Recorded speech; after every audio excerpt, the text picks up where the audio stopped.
She came to sign papers. She found something that couldn't be sold. An island, old letters, a choice that changes everything. Watch till the end. Subscribe, like the video, and write in the comments which city you're watching from.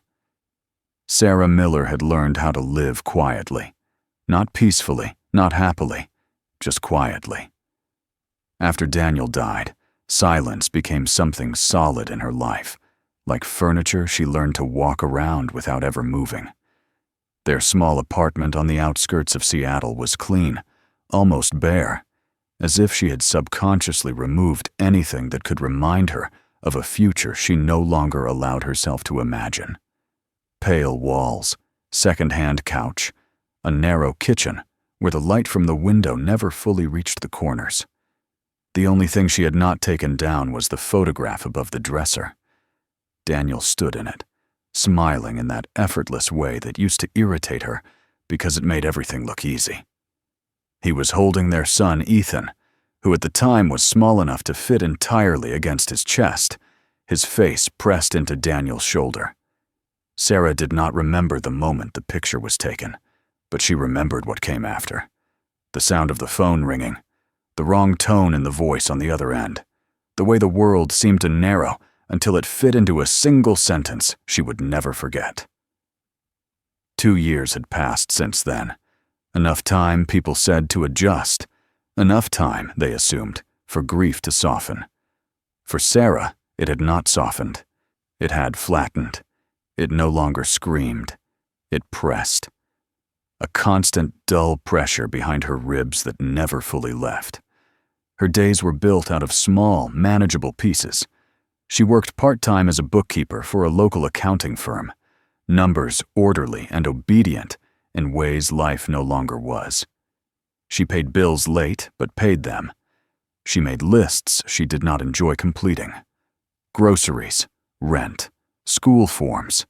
Everything important enough to survive, nothing important enough to dream. Ethan was 8 now. Too young to fully understand loss, old enough to feel it anyway. He moved quietly through the apartment, instinctively careful, as if afraid to disturb something fragile. Sometimes Sarah caught him watching her, studying her face with a seriousness that did not belong to a child. It frightened her more than tears would have. That morning began like all the others. Rain tapped against the window in thin, steady lines, washing the city into gray streaks. The television was on, but muted, flickering light across the floor without sound. Ethan sat cross-legged on the rug, building something from worn plastic blocks, humming softly to himself. Sarah stood in the kitchen holding a cup of coffee that tasted weak, no matter how much she adjusted it. When she opened the mailbox, she expected the usual stack of envelopes, bills, advertisements, notices she already knew the contents of before opening them. One envelope, heavier than the rest, stopped her hand. It was cream-colored, thick, with her name written neatly in ink. Not printed. Written. She stood in the hallway for a long moment, rainwater dripping from her coat onto the floor, staring at it as if it might explain itself if she waited long enough. Something about it felt out of place in her life, like an object delivered to the wrong address. Inside, the letter was formal and precise. A law firm based in northern Minnesota informed her that she had been identified as the next of kin in an inheritance matter connected to the estate of Walter Miller, deceased. The property in question was described as a small island on Lake Rowan, including any remaining structures. The transfer could not proceed without her acknowledgement. The name took longer to register than it should have. Walter Miller, Daniel's grandfather, a man who existed in their marriage only as an absence. Daniel had mentioned him once, years ago, in a tone that made it clear the subject was not meant to be revisited. There had been bitterness in his voice then, or maybe disappointment. Sarah had never been sure. She read the letter twice, then a third time. An island. The word felt absurd in her mouth, like a joke told too late. She imagined rocks and water, and nothing else. A mistake, a complication she did not need. Ethan looked up from the floor. "Mom?" he asked. "What is it?" She hesitated, then laughed softly, a sound that surprised both of them. "It says we inherited something," she said. "Apparently, an island." His eyes widened, curiosity immediately breaking through his careful calm. "Like a real island." "Probably just land and trees," she said. "Nothing important." That night, after Ethan was asleep, Sarah sat at the small kitchen table with the letter laid out in front of her. The rain had stopped, leaving the city washed clean and distant. She thought about money, about how often she had calculated what they could afford and what they could not. She thought about Daniel, about how his family history seemed to end wherever questions became uncomfortable. By morning, she had made a decision that felt less like choice and more like momentum. She would go. She would see the place, sign whatever papers were necessary, and come back. A short trip north, a problem resolved. She told herself it meant nothing. The drive north felt longer than Sarah had expected, even though she had planned every stop with the same careful efficiency she applied to her life. Seattle slowly unraveled behind them, replaced by stretches of highway, framed by darkening forests and low, heavy clouds. The farther they went, the quieter the world became. Cell service faded in and out, radio stations dissolved into static. Ethan counted lakes whenever they appeared between the trees, announcing each one with quiet excitement, as if afraid to wake something. Sarah drove without music. The steady hum of the engine filled the car, giving her something constant to hold on to. With every mile, she felt a strange loosening inside her chest, as if the city's weight were slowly being lifted, though she could not yet tell whether that was relief or unease. By late afternoon, they reached a small town near Lake Rowan. It consisted of a handful of buildings clustered around a single road, a gas station, a diner, a general store with faded signage. They stopped at the diner because Ethan was hungry and because Sarah needed to pause, to remind herself that this was real and not some administrative error that would correct itself if she waited long enough. Inside, the air smelled of coffee, grease, and old wood. The windows were fogged, the walls lined with photographs of fishermen and frozen lake scenes from decades past. An elderly man stood behind the counter, moving slowly but with practiced ease. When Sarah mentioned Lake Rowan while ordering, his hand stilled. "Rowan," he repeated, looking at her more closely now. "You headed out there?" She nodded. "There's an island," she said. "It belonged to someone named Walter Miller." The man's expression changed, not sharply, but enough that she noticed. Recognition flickered across his face, followed by something more difficult to name. He leaned his weight onto the counter, lowering his voice, as though the walls themselves might be listening. "Stubborn man," he said. "Came through here years ago. Bought supplies. Always alone." "You knew him?" Sarah asked. "Didn't know him," the man replied. "But everyone knew of him. Wouldn't sell that island. Not for any price. People tried."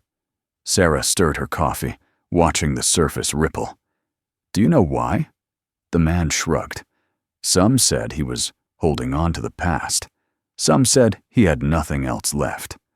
All I know is, when everything else was gone, he stayed. Before she could respond, he reached beneath the counter and placed an old brass key beside her cup. It was worn smooth, heavy for its size. "He left that here," the man said. Said someone would come for it eventually. The lake revealed itself at the end of a narrow gravel road, vast and dark under the lowering sky. Wind rippled the surface, carrying the sharp scent of cold water and metal. The island lay near the center, low and shadowed, its outline blurred by distance. It did not look inviting. It looked patient. The pier creaked beneath their feet as they stepped onto it. A small rowboat was tied to the side, its paint chipped, its ropes stiff with age. Sarah's hands trembled slightly as she fit the key into the rusted lock securing it. The mechanism turned easily, as if it had been waiting. The crossing was quiet. Each dip of the oars sent ripples across the water, stretching outward until they disappeared. The shore seemed close and far at the same time. Sarah felt as though they were leaving something behind that could not be reclaimed, though she could not yet say what it was. When they reached the island, the ground gave softly underfoot, layered with moss and damp leaves. Birch trees stood thin and pale against the darkening forest, their branches whispering in the wind. A narrow path led inward, ending at a house that leaned slightly to one side but still stood. The structure was older than Sarah had imagined. Weathered wood, a sagging roof, a porch half overtaken by weeds. And yet, it did not feel abandoned. It felt paused. Inside, the air was cold and dry. Dust coated the surfaces, but everything was in its place. A kettle hung near the stove. A lantern rested on the table. The rooms were small but deliberate, arranged by someone who valued order even in solitude. Ethan moved from room to room, his footsteps echoing. "Mom," he called, excitement threading his voice. "There's stairs." She followed him up to the attic, where light filtered through a cracked window. Old trunks lined the wall. Fishing nets lay folded, brittle with age. On top of one trunk sat a box filled with letters, bundled together with faded string. Sarah picked one up. The handwriting was careful, deliberate. The name written on the front made her breath catch. They were addressed to Daniel. She sat down slowly, the wood creaking beneath her weight. Whatever she had expected to find on this island, it had not been this. Outside, the wind shifted, rattling the branches. Sarah closed the box and held it against her chest, already knowing that this place was not what she had come to settle. Sarah did not open the letters right away. She carried the box downstairs and placed it on the table, as if it were fragile, as if the wrong movement might scatter something she was not ready to face. That night, they slept on the floor wrapped in blankets, the house breathing around them. Wind pressed against the walls. The boards creaked softly, settling into the cold. Ethan fell asleep quickly, exhausted by the journey and the unfamiliar quiet. Sarah lay awake, staring into the darkness, listening to the lake move against the shore. The silence here was different from the cities. It did not feel empty. It felt full. In the morning, pale light filtered through the windows. The air smelled of damp wood and pine.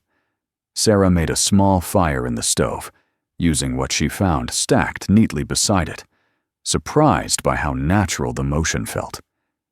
Ethan sat cross-legged nearby, watching the flames, as if they were telling him a story. After breakfast, she untied the faded string around the letters.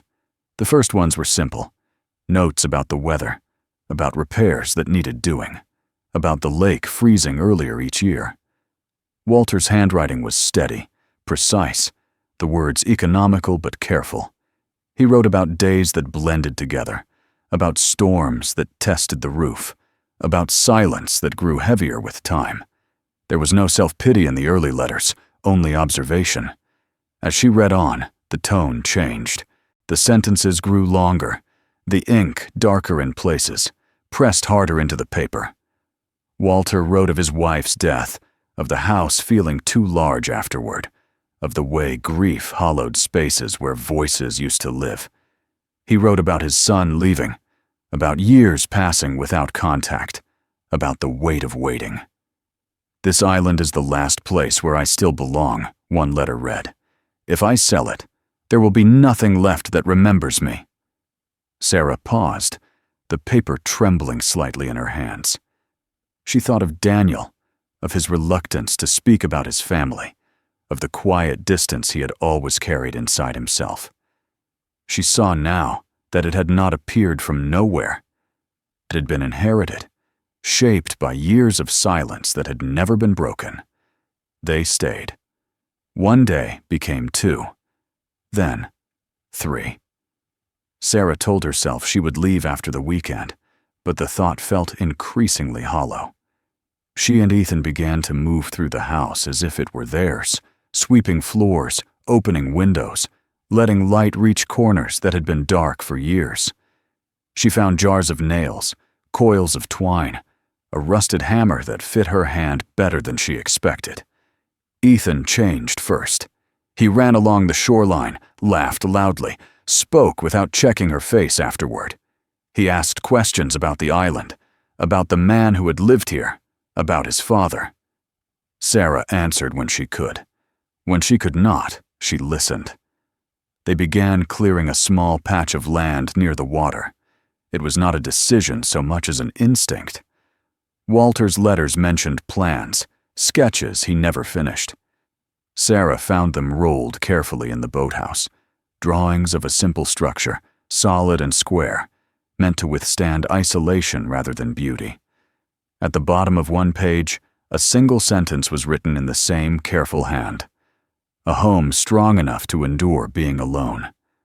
The words stayed with her. They worked slowly.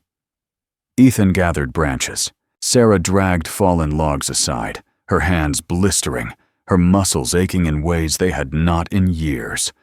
The pain felt honest. Each movement carried purpose.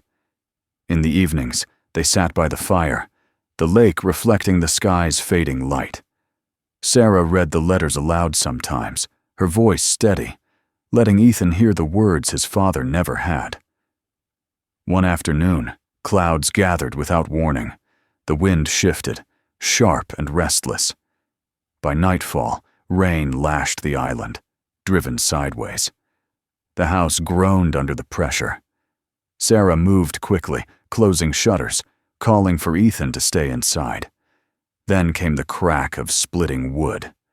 A tall birch near their clearing snapped and fell, crushing part of the frame they had begun to build. For a long moment, she stood frozen, rain soaking through her clothes, staring at the ruin. Something inside her broke open, raw and sudden. All the exhaustion she had kept, contained, surged forward. "This was a mistake," she said aloud, her voice nearly lost in the storm. "We should go back. I can't do this." Ethan stood in the doorway, rain plastering his hair to his forehead. He did not cry. He looked at the broken beams, then at her. "Grandpa didn't leave," he said quietly. "You said he stayed even when it was hard." The word struck deeper than she expected. She saw Walter alone on this island, writing letters that went unread. She saw Daniel, carrying the weight of a past that never found resolution. And she saw herself, standing at the edge of something unfinished, ready to run. Sarah took a breath, then another. She stepped back into the rain. Together, they dragged branches aside, lifted what they could, covered the exposed frame. The storm raged on, but within it, she felt a strange calm, a certainty that nothing worth building survived without being tested. When morning came, the sky was clear. The lake lay smooth and bright, as if nothing had happened. The damage was still there, but it was no longer final. They repaired what they could. They began again. That night, Sarah read one of Walter's later letters by firelight. He wrote of solitude not as strength, but as something that demanded creation in return. As she folded the page, she understood that this island had never been about isolation. It had been waiting. Time moved differently on the island. Days stretched and folded into one another until Sarah stopped marking them altogether. The house they were building rose slowly from the clearing, imperfect and solid, shaped by hands that learned through effort rather than skill. The beams were uneven. The roof bore the marks of repair. Yet it stood. Each morning, Sarah woke with the ache of honest work in her shoulders and a quiet certainty she had not felt in years. Ethan thrived in the rhythm. He carried tools that were almost too heavy for him, gathered kindling, carved small boats from driftwood, and set them gently into the lake, watching them float away with solemn concentration. His laughter returned in full, unguarded bursts. At night, he fell asleep quickly, his face relaxed, no longer shadowed by questions he could not name. The island itself seemed to respond. The silence softened. The forest creaked and sighed in the wind. The lake breathed steadily against the shore. Sarah felt anchored in a way she hadn't since before Daniel died. Here, the past did not press so hard. It existed, acknowledged, but it no longer defined every step. By early autumn, the structure was nearly complete. Windows fitted, walls sealed, a small stove built from stone and care. Sarah stood back one afternoon and studied what they had made. It was not beautiful in the way magazines defined beauty, but it was real. It held. The sound of an engine shattered the quiet a few days later. Sarah froze, listening as the noise grew louder, unfamiliar and sharp against the natural stillness. A white motorboat cut across the water, its wake breaking the lake's smooth surface. It stopped near the shore, and a man stepped out, carefully dressed, carrying a leather briefcase that looked out of place against the rocks. He introduced himself politely. His name was Hart. He represented a development company that had been acquiring land around the lake. His voice was practiced, calm, confident. He spoke of value, of opportunity, of how much the market had changed. He spoke as if the island were already gone. "This could secure your future," he said, gesturing toward Ethan, who stood nearby holding one of his wooden boats. "A home in the city, stability. You wouldn't have to worry anymore." Sarah listened without interrupting. She thought of the letters bound with faded string, of Walter's fear of vanishing, of Daniel's quiet distance, of the house behind her, still warm from the morning fire. "This place is already a home," she said. Hart smiled, mistaking her tone for hesitation. "Homes can be rebuilt anywhere," he replied. "Financial security cannot." Sarah shook her head slowly. "You're wrong," she said, surprised by how steady her voice sounded. "Some homes only exist where they were earned." The man tried again, speaking of responsibility, of winter coming, of how difficult life here would be. But her answer did not change. Eventually, his patience thinned. He nodded stiffly, returned to his boat, and the engine carried him away. When the sound faded, the lake seemed to settle, as if releasing a held breath. That evening, Sarah and Ethan sat on the porch steps, watching the sky burn orange and gold as the sun dipped low. The water reflected the colors, turning them molten and deep. "Are we poor?" Ethan asked quietly. Sarah turned to him. "We're not rich," she said, "but we have enough." He nodded, thoughtful. "Dad would like it here," he said after a moment. "Yes," she answered. "I think he would." Later that night, Sarah returned to the box of letters. At the bottom, she found one she had missed before, smaller than the others, sealed and addressed simply to whoever stays. The handwriting was lighter, uncertain. Walter wrote of places that belonged to people not through ownership, but through memory. He warned against trading meaning for comfort. He asked the reader to build something that could stand against storms, even if it was small. Sarah folded the letter and held it for a long time. Then she took out a sheet of paper and began to write her own. She wrote slowly, carefully, addressing it to whoever might come after them. She wrote of hard winters and quiet mornings, of work that hurt and healed at the same time, of a place that would give back everything given to it. She sealed the letter in a jar and set it into the wall behind the stove before covering it with a plank. The nights grew colder. Fires burned longer. The house filled with the crackle of warmth and the smell of wood smoke. Ethan read by the fire. Sarah sat by the window, writing, mending, listening to the wind move through the trees. When she closed her eyes, the creak of the cabin comforted her. One morning, frost glazed the shoreline. Sarah stood on the porch, watching fog lift from the lake.